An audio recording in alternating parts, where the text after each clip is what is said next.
লালমনিরহাটে ভূমি সেবা সপ্তাহ উদ্বোধন।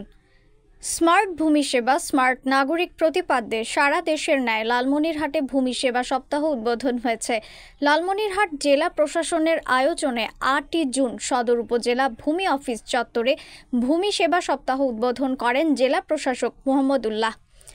উদ্বোধন পরবর্তী আলোচনা সভায় অতিরিক্ত জেলা প্রশাসক রাজস্ব টি.এম.এ মমিনের সভাপতিত্বে সহকারী কমিশনার ভূমি এ.বি.এম. আরিফুল হকের সঞ্চালনায় বক্তব্য রাখেন বীর মুক্তিযোদ্ধা ক্যাপ্টেন আজিজুল হক বীর প্রতীক, পৌর মেয়র রেজাউল করিম স্বপন প্রমুখ। আলোচনায় বক্তারা ভূমি সেবা সপ্তাহের গুরুত্ব তুলে ধরে সকলকে ভূমি সেবা নিতে বলেন এবং যে কোনো প্রয়োজনে 16122 নম্বরে কল করে সহযোগিতা নেওয়া যাবে বলে জানান।